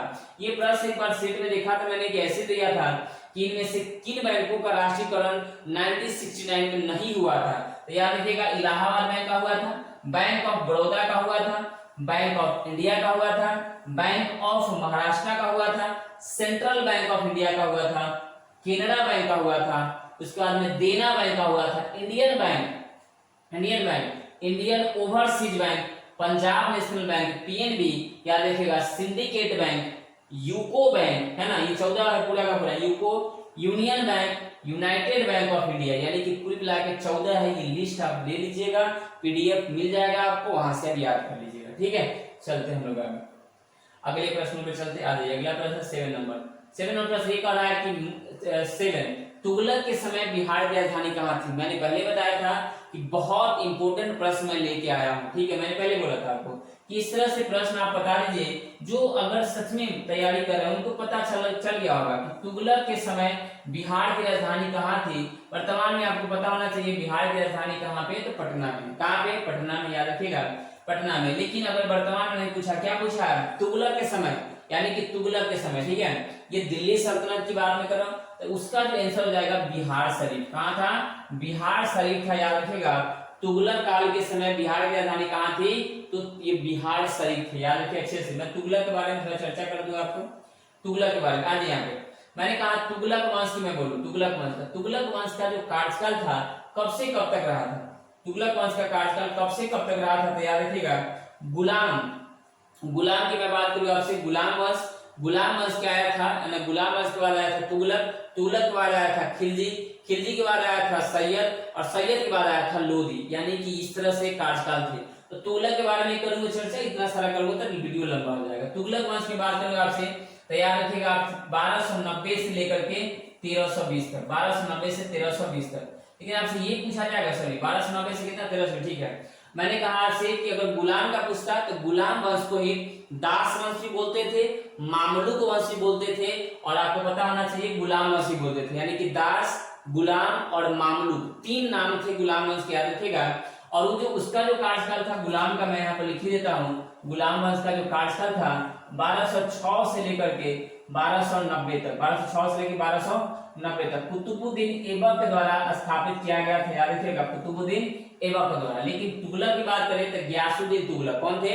गयासुद्दीन तुगलक। कुतुबुद्दीन ऐबक के द्वारा किया गया था गुलाम वंश की स्थापना। ठीक है, कुतुबुद्दीन ऐबक को ही हम लोग देखा था। आपसे तो ये बताना है लाख बख्श किसे कहते थे? तो कुतुबुद्दीन ऐबक को लाख बख्श कहते थे, लाखों का दान देने वाला। ठीक है, दिल्ली सल्तनत में सबसे लंबा कार्यकाल किसका था? दिल्ली सल्तनत में सबसे लंबा कार्यकाल, अब 1320 तक हम लिखे हैं कार्यकाल। तो आप मैं एक बार बता दूं, मैं शॉर्ट में यहाँ पे मैं समझा रहा हूँ, समझिएगा। गुलाम की बात करें हम आपसे तो 1206 से लेकर के मैं कहूंगी 1290 तक रखा था। गुलाम के बाद तुगलक की बात करूंगा तो 1320 से लेकर 1290 से, सॉरी 1290 ना, ठीक है, 1290 से लेकर के 1290 से लेकर के, है ना, और 1320 की बात कर रहा हूँ, 1320 की बात, 1290 से 1320 की। गुलाम की बात कर रहा हूँ, गुलाम है, उसके बाद में क्या है? तुगलक है। गुलाम के बाद नहीं, सॉरी गुलाम के बाद तुगलक नहीं था, सॉरी यहाँ पे गुलाम के बाद खिलजी था। क्या था? सॉरी खिलजी था, यानी कि गुलाम के बाद क्या था? खिलजी वंश था। मैंने जो बोले अभी मैं फिर से बोल देता हूँ, गुलाम के बाद क्या था? खिलजी वंश था। ठीक है, तो 1290 से 1320, 1290 से कितना था? 1320 था। इस बात का ख्याल रखिए, 1290 1320। अगर तुगलक की बात करेंगे आप, यहाँ भी कार्यकाल लिखा हुआ गलत है, ये इसको इरेज कर दे। 1300 तुगलक की बात करूँ आपसे, तुगलक वंश की, याद रखिएगा 1320 से लेकर 1398 तक समझा रहा हूँ, समझिएगा। 1398, लेकिन 1398 तक आपके लूसेंट में दिए हुए हैं, लेकिन जो इसका जो होगा 1414 तक होगा। एक्चुअली में कितना होगा? 1414 तक। यानी कि यहाँ पे 1320 तुगलक की बात करो, 1320 से लेकर 1398, और एनसीईआरटी का पढ़िएगा तो 1414 ही, 14 कितना है? 14 है। मैं क्यों ऐसे बता रहा हूँ, याद रखिएगा, क्योंकि आप खुद निकाल के देखिएगा तो दिल्ली सल्तनत में सबसे लंबा कार्यकाल तुगलक वंश का ही था, तुगलक वंश का ही था, याद रखिएगा। तुगलक 1320 से 1414 तक रखिएगा, है ना। उसके बाद याद रखिएगा सैयद, याद रखिएगा सैयद 1414 से लेकर 1451 तक, 14 से कितना? 51 तक। लोधी की बात करेगा आपसे, लोधी की तो 1451 से लेकर के 1526 तक, 1526 तक बहलोल लोधी के द्वारा लोधी वंश की स्थापना किया गया था। उसी में सिकंदर लोधी था, जो आपको पता होना चाहिए, जो 1526 में यानी कि पानीपत की प्रथम battle of Panipat, first battle of Panipat, उसमें जो क्या हो गया था, सिकंदर लोधी की मृत्यु हो गई थी, आपको पता होना चाहिए, है ना। और आगरा शहर की स्थापना की बात करेगा तो सिकंदर लोधी के द्वारा ही किया गया था, यानी 1504 में। आगरा शहर को राजधानी कब बनाया गया था, तो 1506 में सिकंदर लोधी के द्वारा ही बनाया गया था, याद रखिएगा। तो मैं आपसे बता दूं तो ये हो जाएगा आपका 1320 से 1398 के मैंने लिखा 1414 तक। तो सबसे लंबा कार्यकाल पूछेगा किस वंश का था, तो याद रखिएगा तुगलक वंश का था, ठीक है। दिल्ली सल्तनत में सबसे छोटा कार्यकाल बोलेगा तो खिलजी का था, किसका था, खिलजी का, इस बात का ख्याल रखिएगा। और लाख बख्श किसे कहते थे, तब कुतुबुद्दीन ऐबक को बोलते थे। किसको बोलते थे हम लोग, लाख बख्श, मैं यही भी लिखता हूं, ऐबक को बोलते थे, ऐबक को बोलते थे, लाख बख्श, याद रखिएगा। दिल्ली सल्तनत में वंशों का क्रम क्या था, तो मैंने अभी लिख दिया, गुलाब खिल गया है तोड़ लो साथ में ले जाना, गुलाब खिल गया है तोड़ लो साथ में ले जाना, याद रखिएगा। सिजदा पैबोस प्रथा किसने चलाया था, तो बलबन के द्वारा चलाया गया था। किसके द्वारा चलाया गया था, बलबन के द्वारा चलाया गया, गुलाम वंश में था ये, बलबन के द्वारा चलाया गया था। सिजदा पैबोस बलबन के द्वारा चलाया गया था। लौह एवं रक्त की नीति भी किसके द्वारा, तो याद रखिएगा, ये भी किसके द्वारा, बलबन के द्वारा ही चलाया गया था। लौह रक्त की नीति किसके द्वारा, बलबन के द्वारा ही चलाया गया था, याद रखिएगा बहुत अच्छे से। इतने सारे फैक्ट मैंने बता दिए, ठीक है। चलिए आगे, अगला क्वेश्चन है 8, भारतीय संविधान में नागरिकता का प्रावधान कब लागू हुआ था। भारतीय संविधान में नागरिकता का प्रावधान कब लागू हुआ था, तो इस बात का ख्याल रखिएगा 1949 में। नागरिकता का प्रावधान कब लागू हुआ था, 1949 में। मैं बताता चलूं आपसे, कितने लिखा था, 24 तारीख को नहीं, 26 नवंबर 1949 को ही भारतीय संविधान को अंकित किया गया था। भारतीय संविधान को, संविधान अंगीकृत हुआ था, याद रखिएगा, संविधान क्या हुआ था, अंगीकृत हुआ था, अंगीकृत हुआ था, याद रखिएगा। आज पूछा जाएगा संविधान लागू कब हो गया था, तो 26 जनवरी 1950 को, 26 जनवरी 1950 को हम लोग गणतंत्र बने थे और संविधान पूर्ण रूप से लागू हुआ था। संविधान पूर्ण रूप से लागू 26 जनवरी 1950 को। 1950 की बात था, तो यहाँ पे मैं लिख दिया। 1952 की बात की तो राज्यसभा की बैठक हुई थी 1952 में। 1956 में मैं आपसे बता दूं तो अभी मैंने बोला है कि 7वें संशोधन के तहत 1956 में ही प्रथम बार यानी कि लोकसभा की सीटों क्या किया गया था, बढ़ाया गया था और भाग 7 को भी क्या कर दिया गया था, खत्म कर दिया गया था। इस बात का अच्छे से आप ख्याल रखेंगे। चलिए हम लोग आगे, नेक्स्ट आगे चलते हैं। इसमें देखा था स्लाइड पे मैंने की पॉइंट इसके नहीं लिखे थे, आज यहाँ पे 1936 में भारतीय नागरिकता स्वतंत्रता संघ की स्थापना किसके द्वारा किया गया था, इसके जो राइट आंसर होंगे जे.एल. नेहरू। क्या हो जाएंगे, जे.एल. नेहरू, याद रखिएगा। जवाहरलाल नेहरू के द्वारा किया गया था। सुभाष चंद्र बोस वही है जो फॉरवर्ड ब्लॉक की स्थापना किए थे, आपको बताना चाहिए। बाल गंगाधर के बारे में मैंने बहुत सारे बता दिए। डॉक्टर राजेंद्र प्रसाद वही है जो प्रथम क्या थे, राष्ट्रपति थे। इस बात का याद रखिएगा अच्छे से। चलिए आगे हम लोग नेक्स्ट, की पॉइंट इसके भी नहीं थे, आगे चलते हैं। 1923 में नागपुर में कौन सा सत्याग्रह हुआ था, 1923 में नागपुर में कौन सा सत्याग्रह हुआ था, तो याद रखिएगा आप लोग यहाँ पे ध्वज सत्याग्रह। क्या हो गया, ध्वज सत्याग्रह। नमक सत्याग्रह की बात करें हम आपसे, नमक सत्याग्रह यानी कि आपको पता होना चाहिए नमक सत्याग्रह ये चला था, याद रखिएगा। 12 मार्च 1930, 12 मार्च 1930 से लेकर के 6 अप्रैल, है ना, 6 अप्रैल 1930 देखा था 1930 में, याद रखिए। व्यक्तिगत सत्याग्रह की बात करें आपसे तो 1940 में, व्यक्तिगत सत्याग्रह की बात करें तो 1940 में महाराष्ट्र के पवनार आश्रम से शुरू हुआ था। किसान सत्याग्रह सब जगह अलग अलग हुआ था। किसान सत्याग्रह की बात करें तो बंगाल में भी हुआ था, बिहार में भी हुआ था, यूपी में भी हुआ था, राजस्थान में भी हुआ था, महाराष्ट्र में हुआ था, गुजरात में हुआ था, केरला में हुआ था, तेलंगाना में हुआ था। सब जगह अलग अलग हुआ था और अलग अलग डेट में हुआ था। डेट इंपोर्टेंट नहीं है। जैसे कि मैं बात करूं बिहार में किसान हुआ था, किसान सत्याग्रह हुआ था जो चंपारण में हुआ था, जिसको राजकुमार शुक्ल महात्मा गांधी को बुलाने मतलब निमंत्रित किए थे आने के लिए, और तिनकठिया प्रथा को लेकर के हुआ था। जैसे गुजरात की बात करूं खेरा का, है ना, खेरा का कर्ण आंदोलन चलाया गया था। बारडोली सत्याग्रह हुआ था, जिसमें सरदार वल्लभ भाई पटेल को सरदार की उपाधि यानी कि वहां की महिलाओं के द्वारा दिया गया था 1928 में। ठीक है, तो ऐसे बहुत सारे थे जो किसान सत्याग्रह थे, मैं आपको बता रहा हूं इसके फैक्ट। इसका आंसर हो जाएगा नागपुर में कौन सा सत्याग्रह हुआ था, तो याद रखिएगा ध्वज सत्याग्रह हुआ था, इस बात को याद रखिएगा। ठीक है, ध्वज सत्याग्रह। राष्ट्रीय ध्वज को अपनाया कब गया था, बता सकते हैं? राष्ट्रीय ध्वज को अपनाया गया था 22 जुलाई 1947 को। याद रखिएगा 22 जुलाई 1947 को राष्ट्रीय ध्वज को अपनाया गया था, याद रखिएगा। यहाँ पे अजय नमक सत्याग्रह की मैंने अभी आपसे बात करें, नमक सत्याग्रह कब से कब तक चला था, तो 12 मार्च से लेकर के 1930 से 6 अप्रैल 1930 तक 24 दिनों का।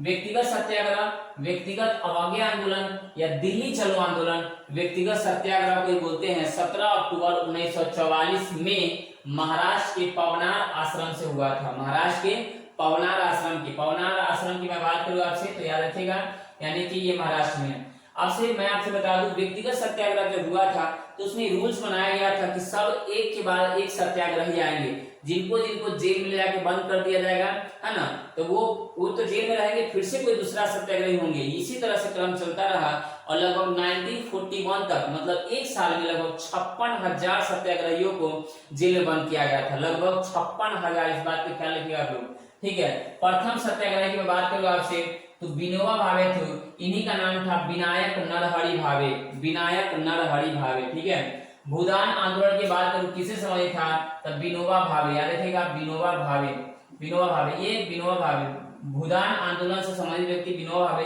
ये कब चलाया गया था, तो 1951 को विनोबा भावे द्वारा चलाया गया था ये, यानी कि कौन, भूदान आंदोलन। भारत का राष्ट्रीय अध्यापक, सुनते रहिएगा और अच्छे से ध्यान दीजिएगा जो मैं प्रश्न आपको बता रहा हूँ। ठीक है, भारत का राष्ट्रीय अध्यापक किसे कहा जाता है, तो विनोबा भावे को ही कहा जाता है, याद रखिएगा विनोबा भावे को ही बोला जाता है भारत का राष्ट्रीय अध्यापक। ठीक है, राष्ट्रीय अध्यापक। सर्वोदय समाज की स्थापना, सर्वोदय समाज की स्थापना किसके द्वारा किया गया था, तो विनोबा भावे के द्वारा ही किया गया था, विनोबा भावे के द्वारा ही किया गया था सर्वोदय समाज की स्थापना। और वो कब किया गया था, तो 1948 में। भूदान आंदोलन की बात करूं 1951 में विनोबा भावे के द्वारा, सर्वोदय समाज की स्थापना बोला जाएगा तो 1948 में। गांधी जी के आध्यात्मिक उत्तराधिकारी कौन हुए थे, बिल्कुल सेम है विनोबा भावे, याद रखिएगा विनोबा भावे ही थे आध्यात्मिक उत्तराधिकारी। द्वितीय सत्याग्रही कौन बने थे, प्रथम सत्याग्रही हो गए विनोबा भावे और द्वितीय में थे जवाहरलाल नेहरू। द्वितीय सत्याग्रही कौन बने थे, जवाहरलाल नेहरू। जब इनको ले गया था, जेल ले गया गया इनको विनोबा भावे जी को, तब कौन आए थे, जे नेहरू। तृतीय सत्याग्रही बोला जाएगा तो सरदार पटेल व ब्रह्मदत्त को, सरदार पटेल और कौन थे, ब्रह्मदत्त थे, जो थर्ड सत्याग्रही थे, व्यक्तिगत सत्याग्रह जो चल रहा था उसमें, याद रखिएगा। किसान आंदोलन की आपसे बात करते हैं, किसान आंदोलन देखिए ऊपर से जो भी मैंने बताया है बारीकी से आप उसको क्या करिएगा, लिख लीजिएगा। व्यक्तिगत सत्याग्रही में स्टार्ट की बात करेगा तो 17 अक्टूबर 1940 को प्रथम विनोबा भावे को, द्वितीय जे नेहरू को और तीसरे में सरदार पटेल और ब्रह्मदत्त को तीसरे सत्याग्रही के रूप में नामित किया गया था। किसान आंदोलन की मैंने अभी आपको बताया है, मैं डेट नहीं बताया हूँ। बिहार में चंपारण, लेकिन याद रखिए बिहार में एक और आंदोलन हुआ था जिसको बकासत की कृषक बोलते हैं, बकासत कृषक आंदोलन बोलते हैं, बकासत। एक चला था 38 से लेकर 47 तक, 38 से लेकर 47 तक। बंगाल की बात करूं तो नील पावना तेभागा, बंगाल में कौन चला था, नील पावना और तेभागा, पीडीएफ मिल जाएगा आपको। यूपी में बात करूं आपसे तो अवध सत्याग्रह, अवध किसान सत्याग्रह यानी कि एका आंदोलन, एका आंदोलन भी कहेगा तो यूपी में, अवध किसान आंदोलन कहेगा तो भी यूपी में। राजस्थान की बात करेगा तो बिजौलिया, क्या था, बिजौलिया, राजस्थान में बिजौलिया, याद रखिएगा। गुजरात की बात करूं तो खेरा, यानी कि खेरा वही है जो कर्ण आंदोलन चलाया गया था 1918 में। बारडोली की बात करूं तो 1928 में, 1928 में बारडोली सत्याग्रह हुआ था किसान के लेकर के।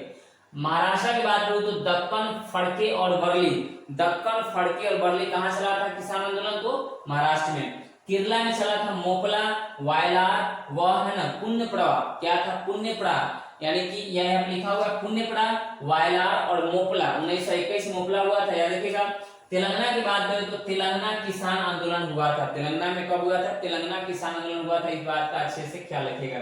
जो भी मैं बताया हूं सबको आप लिख लीजिएगा। आगे चले, और अच्छा अगर लग रहा होगा आपको अच्छा कि हाँ वीडियो अच्छा लगा हमको, है ना, जो भी हम क्वेश्चन बताए लगा होगा आपको कि सर मेहनत किए हमारे लिए, तो चैनल को सब्सक्राइब जरूर कर दीजिएगा और दोस्तों में शेयर जरूर कर दीजिएगा। ठीक है, निम्नलिखित में से कौन सा विषय समवर्ती सूची का है? समवर्ती सूची का इसमें से कौन सा विषय है? तो आपको पता होना चाहिए, ये जो आपको पता होना चाहिए यहाँ पे समवर्ती सूची, देखिए सूची तीन तरह से होते हैं, संघ, समवर्ती और राज्य। संघ, समवर्ती और राज्य। इसमें राज्य का होता है तो राज्य का तो राज्य हो गया, संघ मतलब सेंट्रल की बात करें, दोनों कंबाइंड हो सकते हैं तो वो समवर्ती होता है, याद रखिएगा। पुलिस की बात करें तो ये राज्य का होगा, पुलिस की बात करें क्या हो जाएगा? राज्य का होगा। विदेशी मामला की बात करें तो ये हो जाएगा संघ, विदेशी मामला की बात करें तो क्या हो जाएगा? संघ।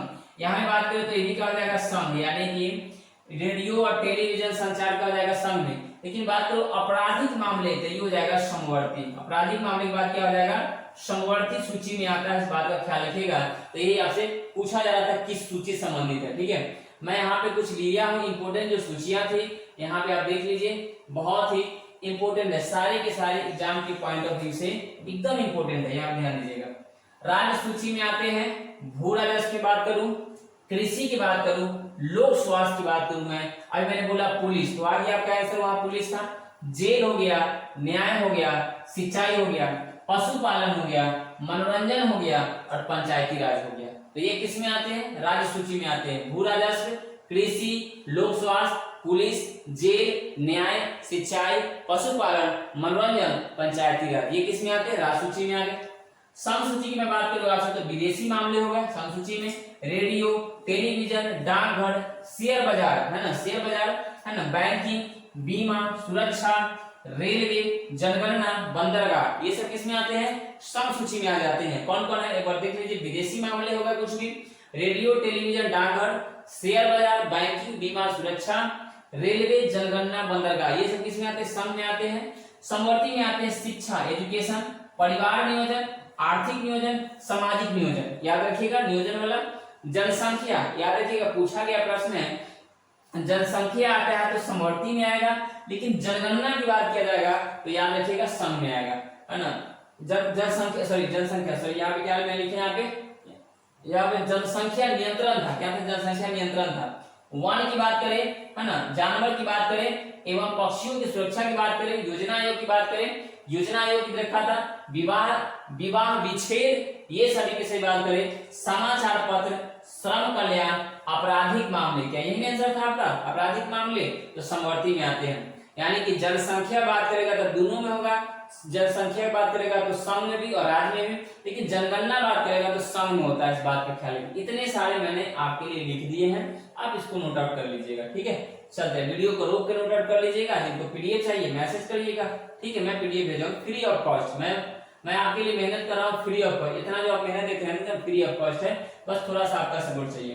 निम्नलिखित में से किस अधिनियम के तहत बर्मा भारत से अलग हुआ था? बर्मा भारत से अलग हुआ था किस अधिनियम के तहत? आपको पता होना चाहिए 1935 के तहत हुआ था। 1935 के तहत 1935 अधिनियम के तहत हुआ था और 1937 में बर्मा जो अलग जो है ना बना था, याद रखिए बर्मा भारत से अलग बना था, याद रखिएगा। उसी का बर्मा का है अभी जो नया नाम है वो म्यांमार है। क्या है? म्यांमार, इस बात को याद रखिएगा, क्या है? म्यांमार है। अभी जो नया नाम है बर्मा क्या है? म्यांमार है, याद रखिएगा। 1909 में मार्ले मिंटो सुधार आया था। क्या आया था? मार्ले मिंटो सुधार आया था, जिसमें याद रखिएगा मुस्लिमों के लिए अलग सांप्रदायिक निर्वाचन की बात हुई थी। मुस्लिमों के लिए अलग सांप्रदायिक निर्वाचन की बात हुई थी। आपको पता होना चाहिए ये जो था ना, आपको प्रांतों में द्वैध शासन की बात करें तो 1919 में, प्रांतों में द्वैध शासन की बात करें तो 1919 में आया था मॉन्टेग्यू चेम्सफोर्ड सुधार। क्या था? मॉन्टेग्यू चेम्सफोर्ड की बात करेगा तो 1919 में। 1947 में ही आया था माउंटबेटन योजना। क्या आया था? माउंटबेटन योजना। 3 जून 1947, 3 जून 1947 को याद रखिएगा, 3 जून 1947 को, यानी कि माउंटबेटन योजना आया था जिसके तहत भारत को आजादी मिली थी। माउंटबेटन योजना के तहत ही 1947 में भारत को आजादी मिली थी। आगे चलते हैं, नेक्स्ट अगला प्रश्न होगा आपके सामने। अगला है, यहाँ पर ध्यान देंगे, देखा था निम्नलिखित में से कौन सितंबर 1946 में गठित प्रथम अंतरिम मंत्रिमंडल का सदस्य नहीं था? तो याद रखिएगा इसमें से कोई नहीं, नॉन ऑफ दिस का आंसर होगा, क्योंकि राजेंद्र प्रसाद भी थे, सी राजगोपालाचारी भी थे और जगजीवन राम भी थे। याद रखिएगा जगजीवन राम भी थे जो श्रम मंत्री थे। क्या थे? श्रम मंत्री थे। राजगोपालाचारी को शिक्षा मंत्री बनाया गया था, है ना, डॉक्टर राजेंद्र प्रसाद को खाद्य और कृषि मंत्री बना दिया गया था और जगजीवन राम को श्रम मंत्री बना दिया गया था। मतलब उसमें से जो आंसर हो जाएंगे यहाँ पे नन ऑफ दीज, यानी कि कोई नहीं। आगे चलते हैं नेक्स्ट, अगला प्रश्न आपके सामने। अगला है संविधान सभा के कार्यकरण संबंधित समिति के अध्यक्ष कौन थे? याद रखिएगा, संविधान सभा के कार्यक्रम फंक्शन संबंधी समिति के अध्यक्ष कौन थे? तो इसका जो आंसर हो जाएगा आपको पता होना चाहिए, गणेश वासुदेव मावलंकर, जीवी मावलंकर थे। याद रखिएगा, गणेश वासुदेव क्या थे? मावलंकर थे। संविधान सभा के कार्यकरण फंक्शन संबंधी जो है ना अध्यक्ष कौन थे? तो गणेश वासुदेव मावलंकर होंगे। ठीक है, मैं चलता हूँ आगे अगले प्रश्नों पे। आ जाइए, यहाँ पे मैंने इसके बारे में लिख दिया, यहाँ पे देख रहे हैं सभी लोग। प्रत्यक्ष पत्र, मैं यहाँ पे समझा दूंगा जी। प्रत्यक्ष पत्र, ध्यान दीजिएगा, अभी 5-6 प्रश्न होंगे। प्रत्यक्ष पत्र संबंधी समिति का अध्यक्ष बनाया गया था अल्लादी कृष्णा स्वामी अय्यर। ठीक है, कार्य संचालन संबंधी समिति के अध्यक्ष थे के मुंशी। कौन थे? के मुंशी। ठीक है, कार्य संचालन संबंधी। अपवर्धित और आंशिक रूप से अपवर्धित क्षेत्रों संबंधी समिति का नाम था एबी ठक्कर। क्या नाम था? एबी ठक्कर। तो मतलब उसके क्या थे? गणेश वासुदेव मावलंकर, जीवी मावलंकर उसके अध्यक्ष थे। इस बात का ख्याल रखिए। आगे चले नेक्स्ट, अगला आपके सामने रहा, भारतीय राष्ट्रीय ध्वज में चक्र किसका प्रतीक होता है? तो याद रखिए, क्या बोले? न्याय का, स्वतंत्रता का, समानता का, भाईचारा का। बताइए इसका जो आंसर होगा, अगर मैं बता दूं इसका कमेंट में आप सभी आंसर बताइए क्या हो सकता है। मैंने क्या बोला? ध्वज में चक्र का होता है। याद रखिएगा, चक्र किसका प्रतीक होता है? और ऑप्शन यहाँ पे देख लीजिएगा, न्याय का, स्वतंत्रता का, समानता का, भाईचारे का। तो आप अच्छे से अगर देखें तो इसमें ऑप्शन आपको इसका कमेंट में आप लोग आंसर बताइए। बहुत आसान प्रश्न। ठीक है, आज यहाँ पे जैसे कहा था मैं इसके लिए कुछ क्वेश्चन लिया हुआ यहाँ पे छोटा सा। राष्ट्रीय ध्वज को कब अपनाया गया? इसके भी आंसर बताने हैं, मैंने अभी आपको बताया है 22 जुलाई 1947 को। राष्ट्रीय ध्वज की लंबाई चौड़ाई का अनुपात कितना होता है? तो मैं आपको यहाँ पे लिख देता हूँ, राष्ट्रीय ध्वज की लंबाई चौड़ाई का, इसका लेकिन आंसर आप लोग बताना है। 3:2 कितना होता है? 2 होता है। इसको अपनाया गया था 22 जुलाई 1947 को, मतलब देखा था 1947 को, 1947। क्या देखिएगा, राष्ट्रीय ध्वज को चक्रों में कितनी तिलियां होती है? याद रखिएगा 24 होती है। होती किस तरह से है? तो नीली होती है, यानी गाढ़ी नीली होती है। सर्वप्रथम राष्ट्रीय ध्वज को किसने फहराया था? जर्मनी में। याद रखिएगा, जर्मनी में। ये भी प्रश्न का आंसर आप देखिएगा, जर्मनी में। इतना रखिएगा, यानी कि इस फिल्म का भी नाम है, इस व्यक्ति का जो महिला का नाम है, एक महिला थी। ये लगभग 1960 में कब फहराई थी? 1960 में फहराई थी, इस बात को याद रखिएगा। और व्यक्ति का नाम है, जो महिला का नाम है, फिल्म भी अक्षय कुमार का, उसी के नाम पे याद रखिएगा। ठीक है, चलिए आगे नेक्स्ट, आगे है आपके सामने नेक्स्ट है। आ जाइए, दिल्ली रेखा था पुडुचेरी को किस संविधान संशोधन द्वारा राष्ट्रपति चुनाव में भाग लेने का अधिकार दिया गया था? तो याद रखिएगा, इसका जो राइट आंसर हो जाएगा इसका 70वें संविधान संशोधन। रेखा था 70, याद रखिएगा 70 संविधान संशोधन के तहत दिल्ली पुडुचेरी को संविधान संशोधन के तहत जो राष्ट्रपति चुनाव में भाग लेने का अधिकार दिया गया था। इस बात का याद रखिएगा। कितने हैं? 70वें थे, 70, याद रखिएगा। ठीक है, आगे चलते हैं नेक्स्ट हम लोग। भारतीय संविधान के अंतर्गत अनुच्छेद 120 प्राधिकार प्रदान करता है। भारतीय संविधान के अंतर्गत अनुच्छेद कितना है? 120 प्राधिकार प्रदान करता है, मतलब किसके संबंध में है? तो याद रखिएगा, इसका आंसर होगा आपका संसद में प्रयोग की जाने वाली भाषा का। संसद में प्रयोग की जाने वाली भाषा। बताइए प्रश्न आपको क्या एल्यूशन मिलेंगे? बिल्कुल नहीं। आप प्रश्नों को देखने से या देख करके बता देंगे कि किस तरह से मैंने प्रश्न सेट किए हैं, यदि आप सच में जी के पढ़ते और मेहनत करते हैं तो। याद रखिएगा, यहाँ पे मैंने लिया, यहाँ पे विधानमंडल में बात करेगा आपसे, संसद में तो हो गया, भाषा का प्रयोग करेंगे तो 120, विधानमंडल में बात करेगा तो 210, आज सर्वोच्च न्यायालय की बात करी जाएगा, सर्वोच्च न्यायालय की बात किया जाएगा तो कितना हो जाएगा? यानी कि 348, 300 कितना 48 हो जाएगा 210। विधानमंडल में 210 और सर्वोच्च न्यायालय में प्रयोग किया जाने भाषा होती है तो अनुच्छेद कितना है? 348 है। इस बात का ख्याल रखेंगे आप सभी। आगे चलते हैं हम लोग, अगला प्रश्न है, योजना आयोग के प्रथम अध्यक्ष कौन थे? योजना आयोग के प्रथम अध्यक्ष कौन थे?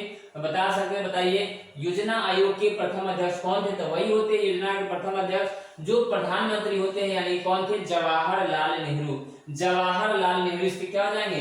राइट आंसर होंगे। इस बात का ख्याल रखिएगा, जवाहरलाल नेहरू योजना आयोग के प्रथम अध्यक्ष थे। याद रखिएगा, योजना की स्थापना कब हुई थी? तो 1950 में हुई थी, 1950 में।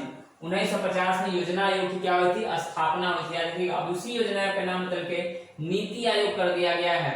योजना का नाम क्या कर दिया गया? नीति आयोग कर दिया गया। इस बात का ख्याल रखिएगा, है ना, नीति आयोग कर दिया गया, उसी योजना आयोग के नाम बदल करके, याद रखिएगा।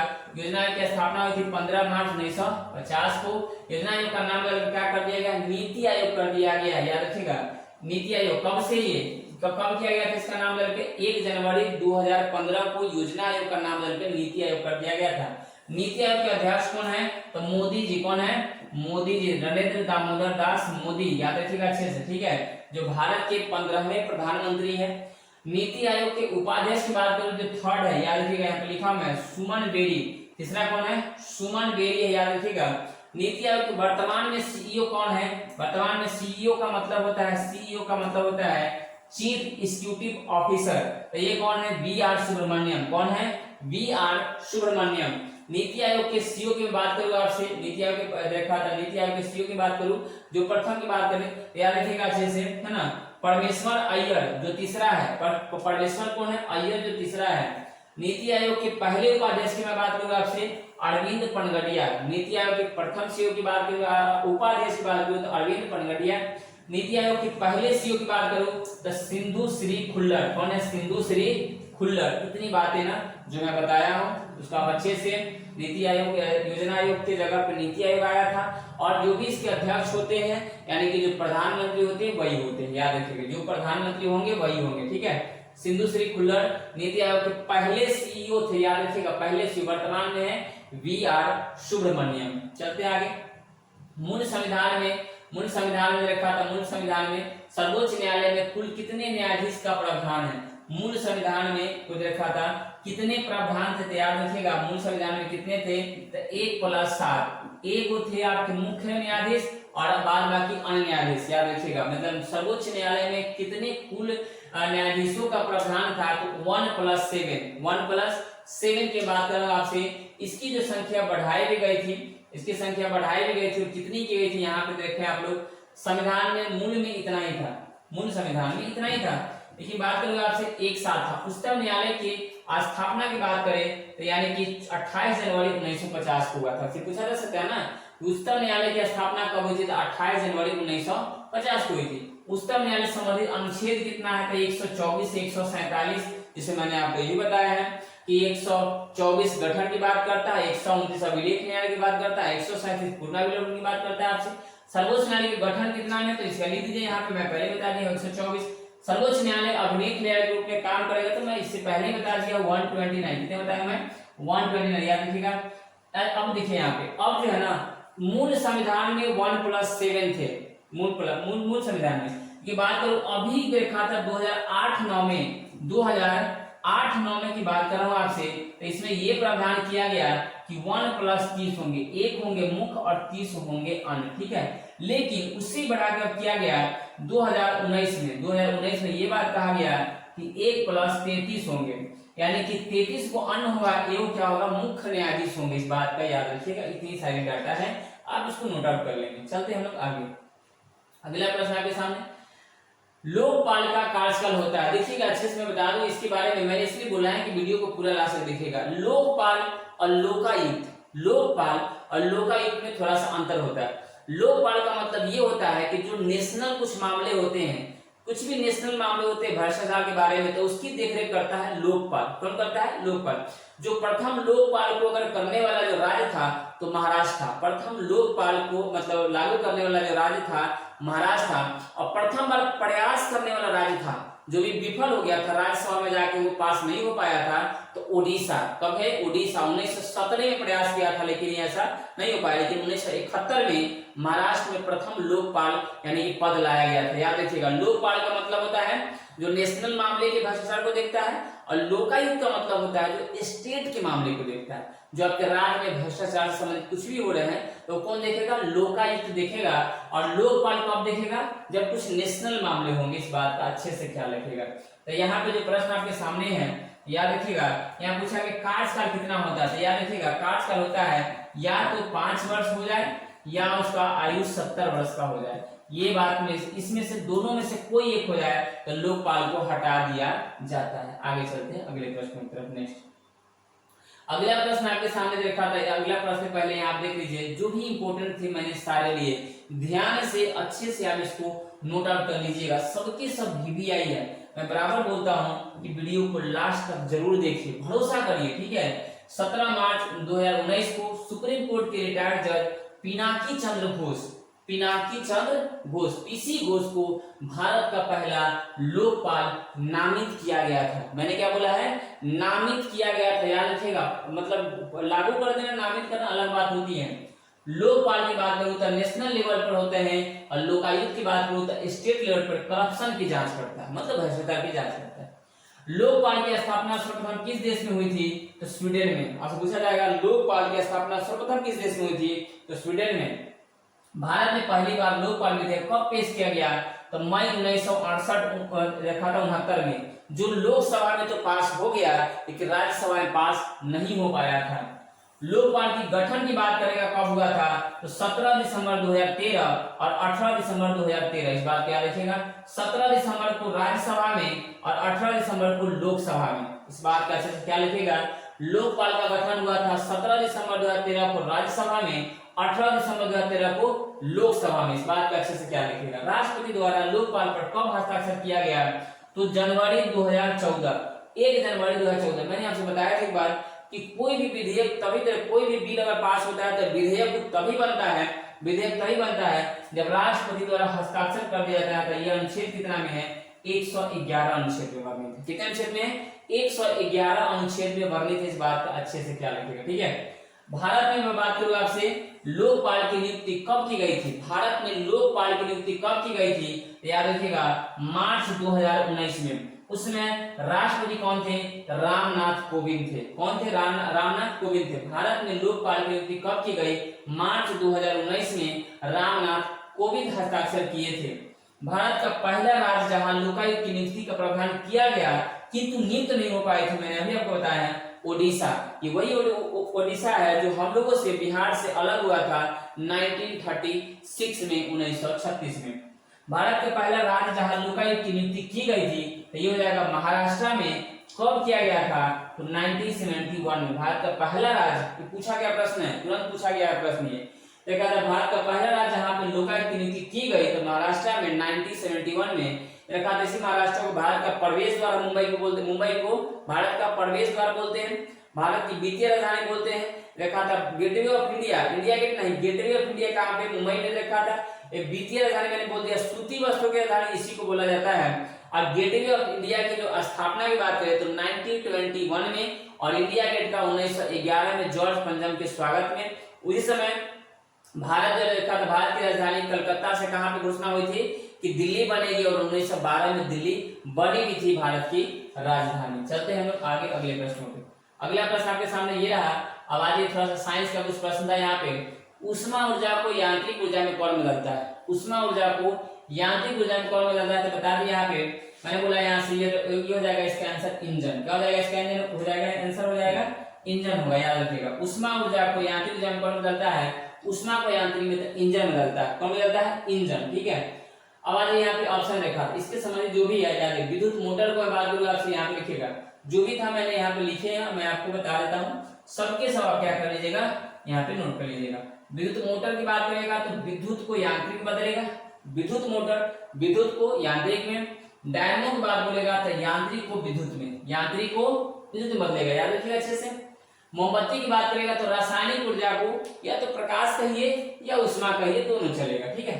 लाउड स्पीकर की बात करेगा, लाउड स्पीकर जो बता ना आदित्य डीजे बजता है ना, उसमें मैं बात करूं तो विद्युत को ध्वनि में, विद्युत किस में बदलता है, ध्वनि। लेकिन माइक्रोफोन की बात करेगा, माइक्रोफोन की लगाते हैं ना, देखा था, यानी कि माइक्रोफोन तो ठीक उसी का उल्टा हो जाएगा, ध्वनि को विद्युत में, ठीक है। कहते हैं सौर ऊर्जा को मैं बात कर रहा हूँ, सोलर से, सौर ऊर्जा को विद्युत, सोलर से जब लगाते हैं तो सौर ऊर्जा क्या करता है, तो सन से लेता है, अथवा आपको देता है ना, विद्युत देता है। ट्यूबलाइट की बात करेंगे आपसे तो विद्युत ऊर्जा को प्रकाश ऊर्जा में, ट्यूबलाइट क्या करता है, विद्युत लेता है, लाइट देता है आपको, ठीक है।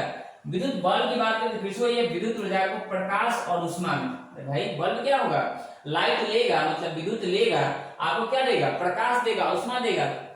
सितार की बात करें, सितार यांत्रिक ऊर्जा को ध्वनि ऊर्जा में, सितार क्या हो जाता है, यांत्रिक ऊर्जा को ध्वनि में देता है आपको, सिंपल। विद्युत सेल की बात करें, विद्युत सेल की मैं बात कर रहा हूँ तो रासायनिक ऊर्जा को विद्युत ऊर्जा में, अरे विद्युत जो सेल है रासायनिक ऊर्जा को विद्युत ऊर्जा में, और मोमबत्ती है रासायनिक ऊर्जा को प्रकाश और उष्मा ऊर्जा में।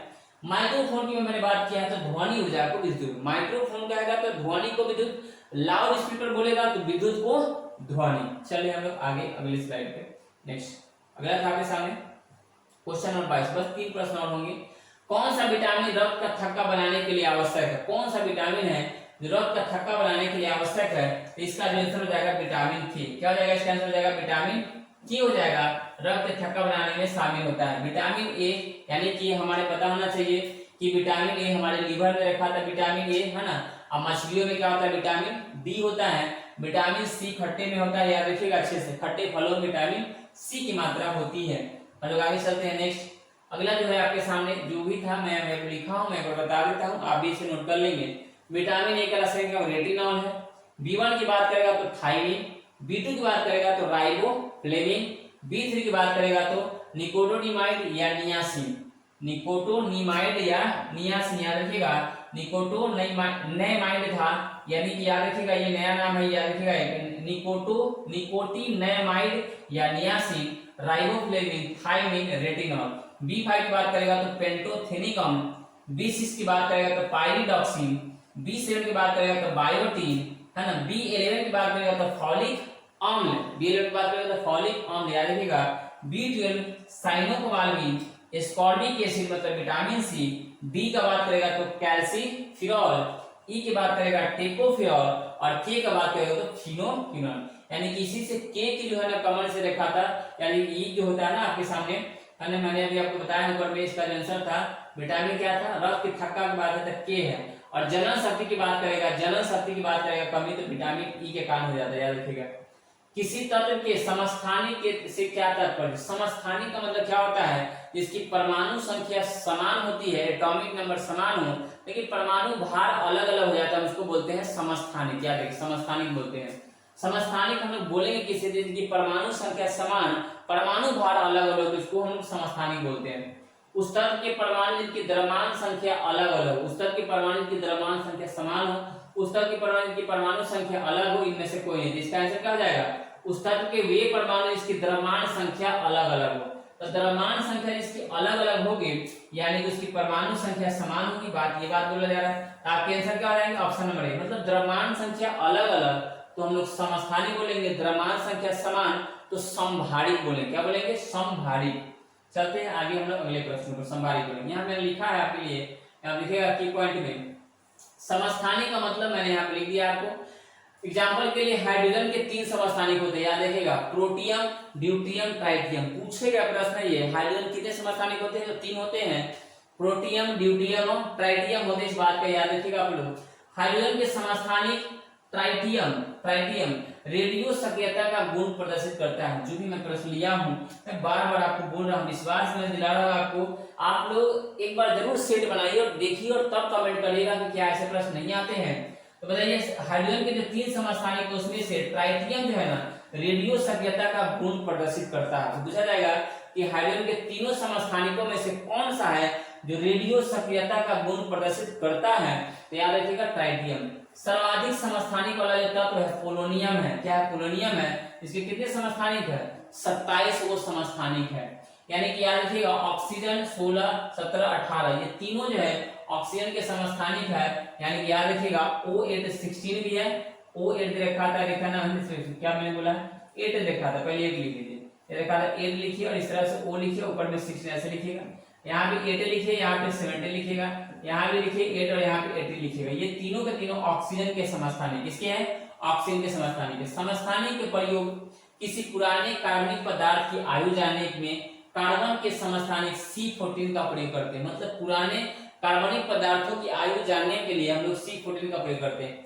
कैंसर के इलाज में अगर आपसे बोलेगा तो किसका प्रयोग करते हैं? तो कोबाल्ट 60 का प्रयोग करते हैं कैंसर के इलाज में, कोबाल्ट 60 का, याद रखिएगा। यूरेनियम के समस्थानिक का प्रयोग होता है U235 का प्रयोग परमाणु भट्टी में किया जाता है। U235 होता है और एक होता है आपका U238, यानी कि U238 टूटता नहीं है, इसलिए हम U238 का प्रयोग नहीं करते हैं। लेकिन U235 क्या होता है? टूट जाता है। ये हम आपसे दे देता है ऑप्शन में U235, U238 कौन अस्थाई है, स्टेबल कौन है? तो U238 होगा, U235 टूट जाता है। घेंगा जो रोग हो जाती है ना आयोडीन की कमी से, तो वो आयोडीन के जो समस्थानिक है I-131 का उपयोग किया था। घेंगा रोग में I-131 का प्रयोग हम लोग करते हैं क्वास 60 में, कैंसर के इलाज के लिए करते हैं। आ जाइए अगले प्रश्न। अगला है 24 नंबर प्रश्न आपके सामने। हवा में परागण को क्या कहते हैं? सिंपल सी बात है, हवा में परागण को क्या कहते हैं? बहुत आसान प्रश्न है, मैं इसमें क्या बताऊं। हवा में परागण को क्या कहते हैं, याद रखिएगा, यानी कि यहाँ हो जाएगा वायु परागण। क्या बोलते हैं हम लोग? वायु परागण होते हैं। परागण कुल मिला के दो तरह से होते हैं, स्वपरागण और परपरागण होते हैं, याद रखिएगा। मैंने कहा स्वपरागण होते हैं और परपरागण होते हैं, याद रखिएगा। यहाँ पे मैं यहाँ पे लिया आपके लिए, पौधे में प्रजनन अंग मुख्यतः होते हैं पुष्प होते हैं। पौधे में प्रजनन क्या होते हैं? पुष्प होते हैं। इस बात का अच्छे से ख्याल रखिएगा। मैं इसी के परागण की बात करूंगा आपसे। यहाँ मैं लिखा हूँ स्वपरागण और परपरागण होते हैं। यहाँ पे पौधे में प्रजनन अंग की बात करेगा तो क्या होता है? पुष्प होता है। प्रत्येक पुष्प में मुख्य रूप से 4 भाग पाए जाते हैं। कौन कौन? बाह्यपुंज होता है, दलपुंज होता है, पुमांग होता है और जयांग होता है। पूछा जाएगा आपसे, प्रत्येक पुष्प में मुख्यतः कितने भाग होते हैं? 4 भाग होते हैं। बाह्यतल, दलपुंज, पुमांग और जयांग होते हैं, याद रखिएगा। पुष्प के पुमांग और जयांग प्रजनन क्रिया में भाग लेते हैं, उन्हें आवश्यक अंग कहा जाता है। इसे ही जयांग भी कहा जाता है, याद रखिएगा। मतलब देखा था, पुष्प के पुमांग और जयांग प्रजनन क्रिया में भाग लेते हैं, उन्हें आवश्यक अंग कहा जाता है। पुमांग जो है पुष्प का नर युग्म होता है। पुमांग जो होता है नर वाला होता है, जबकि जयांग पूछेगा तो मादा का होता है, यानी कि फीमेल का होता है। और परागण कितने तरह के होते हैं? 2 तरह के होते हैं। चलते हैं हम लोग आगे अगले प्रश्न में। और ये लास्ट प्रश्न होगा आपके सामने, ये प्रश्न लास्ट होगा आपके लिए। मानव जो है रक्त में पीएच साधारण कितना होता है? याद रखिए, मानव रक्त में पीएच साधारण कितना होता है? तो 7.4 होता है। 7 कितना होता है? लिखा था अच्छे से, 7 पर क्या होता है? 4 होता है। मैं आपसे एक बात बता दूं आपसे, 7 पर कितना होता है? 4। मैं आपसे बता दूं पीएच स्केल होता है। क्या होता है? पीएच स्केल की बात करूंगा आपसे, तो यहाँ से मैं ले रहा हूँ। मैंने कहा कि ये 0 से लेकर के 14 तक होता है। 0 से कितना तक? 14 तक होता है। ये बीच वाला जो होता है ना, 7 होता है। बीच वाला कितना होता है? 7 होता है, जिसको हम बोलते हैं न्यूट्रल, यानी कि क्या होता है? उदासीन होता है। उदासीन होता है। जब हम इधर से, यानी कि यहाँ से जब इधर की तरफ बढ़ते हैं, आपको पता होना चाहिए अम्लीयता बढ़ेगी। क्या बढ़ेगी? अम्लीयता बढ़ेगी। अम्लीयता बढ़ेगी मतलब एसिडिटी क्या होगी? देखा था, एसिडिटी बढ़ेगी, याद रखिए बढ़ेगी। जब मैं इधर से इधर जाता हूँ तो क्षारीयता बढ़ती है, यानी कि बेस बढ़ता है। क्या बढ़ता है? बेस बढ़ता है, याद रखिएगा, बेस बढ़ता है। हम लोग उसको बोलते हैं पीएच स्केल बोलते हैं। जो पीएच स्केल का, अगर मैंने बोला पीएच स्केल का खोज किसने किया था? सोरेनसन ने किया था, याद रखिएगा। सोरेनसन होगा, क्या होगा? सोरेनसन। पीएच स्केल का खोज किसने किया था? सोरेनसन ने। पीएच स्केल पे कितना मेजरमेंट करते हैं? तो 0 से 14 तक का करते हैं। और पीएच स्केल का, मैंने पीएच स्केल का भी फुल फॉर्म देखा था, पावर ऑफ हाइड्रोजन। क्या बोलते हैं? पावर ऑफ हाइड्रोजन बोलते हैं। इस बात को याद रखिएगा, पावर ऑफ हाइड्रोजन बोलते हैं। ठीक है, पावर ऑफ क्या बोलते हैं? हाइड्रोजन। पीएच स्केल में जिसका वैल्यू 7 होगा उदासीन हो जाएगा, जिसका वैल्यू 7 से कम होगा वो अम्ल होगा, जिसका वैल्यू 7 से ज्यादा होगा उसको लोग क्षार बोलेंगे। ठीक है, अच्छे से क्या लेंगे? इसका आंसर हो जाएगा 7.5 से लेकर 8.0 तक, यानी कि इसके रेंज में ही आता है, याद रखिएगा। मैंने अभी आपको बोला, यहाँ पे ध्यान रखिएगा, कुछ समान पदार्थों का पीएच मैंने यहाँ पे लिखे हैं आपके लिए, याद रखिएगा। और यहाँ देख लीजिएगा अच्छे से, यहाँ पे पीएच देखा था 2.2 से 2.4 तक नींबू का होता है। सिरका की बात करें 2.2 से 3.4 होता है। शराब की बात करें 2.8 से 3.8 होता है। टमाटर जूस की बात करें तो 4.4 से 4.0 से 4.4 होता है। बियर की बात करें तो 4 से 5 के बीच में होता है। कॉफी की बात करें 4.5 से 5.5 होता है। मानव मूत्र की बात करें आपसे तो 5.5 से 7.5 होता है। मानव रक्त की बात कर दिया है 6.5 से लेकर 7.5 का, बताइए इसमें कितना था? 7.5 से 8.0 तक दिया था, तो इसके बीच में आता है ना, ये बिल्कुल सिंपल सी बात है। मानव रक्त की बात करें आपसे, यानी कि सॉरी यहाँ पे लाड़ का था, ये लाड़ का था। रक्त की बात करें तो 7.3 से 7.5 का। दूध की बात करें तो 6.4 होता है, याद है। दूध कितना होता है? 6.4 होता है। इस बात का ख्याल रखिए। बस इतना ही था। मैंने आपको अभी जो है लगभग मैं बता दूं कि 100 प्लस प्रश्न ही मैंने आपको करवाए हैं। अगर इस तरह से आप देखिएगा तो 25 प्रश्न जरूर थे, लेकिन 100 प्लस प्रश्न थे। ठीक है, तो इसको आप सभी अच्छे से देख लीजिएगा, बढ़िया से। अगर आप पूरा वीडियो को देखे हैं तो उसके लिए बहुत बहुत धन्यवाद आपका। लेकिन मैं आपको बता दूं कि इतना से काम नहीं चलेगा, आगे भी आप चैनल को बढ़ाइए और आगे भी अपने दोस्तों में शेयर करिए। जितने भी आपके दोस्त हैं एक बार जरूर बोलिए कि जीके जिसका क्लास डीके सर यानी कि पढ़ा रहा है एनसी क्लास पे, आप जरूर देखें, देख के बताएंगे। अगर वो जानते होंगे जीके जीएस, अगर वो पढ़े होंगे या पढ़ते होंगे तो उनको पता चल जाएगा कि हाँ ये क्वेश्चन किस तरह से और कितना इंपॉर्टेंट है एग्जाम के पॉइंट ऑफ व्यू से। ठीक है, जो भी मैं प्रश्न लेता हूँ, भले थोड़ा सा लेट वीडियो आता है, 1-2 दिन लग जाते हैं, तो स्लाइड अपने तैयार करने पड़ते हैं, सारे काम खुद से करने पड़ते हैं, इसीलिए, और कोई बात नहीं। तो प्लीज आप लोग सपोर्ट करिए और दिल से सपोर्ट करिए। हम ऐसे ही वीडियो आपके लिए बराबर लेते आएंगे, मतलब लेकर के आएंगे, आपको बताते रहेंगे सभी एग्जाम के पॉइंट ऑफ व्यू से इंपॉर्टेंट है। जैसे अभी बीपीएससी हो गया, बिहार दरोगा, बिहार पुलिस हो गया, बीपीएससी टीचर वाला जो एग्जाम होने वाला है उसमें एसएससी के सभी एग्जाम के लिए और स्टेट के सभी एग्जाम के लिए, ठीक है, सबके लिए इंपॉर्टेंट है। अग्निवीर हो, सब में जीके समान ही पूछे जाते हैं, इस बात की याद है। अभी जो सीआईएसएफ के पेपर हुए हैं 2019 वाला, उसमें भी इसमें से कितने सारे प्रश्न पूछे गए थे। अगर आप एग्जाम दिए, कोई बंदा दिया होगा, उनको पता होगा। मिलते हैं नेक्स्ट वीडियो में, बने रहिए और मजे से पढ़िए, क्योंकि इस बार नौकरी लेकर के ही जानी है। घर तभी जाएंगे जब नौकरी साथ में होंगे। ठीक है, okay, bye, all the best.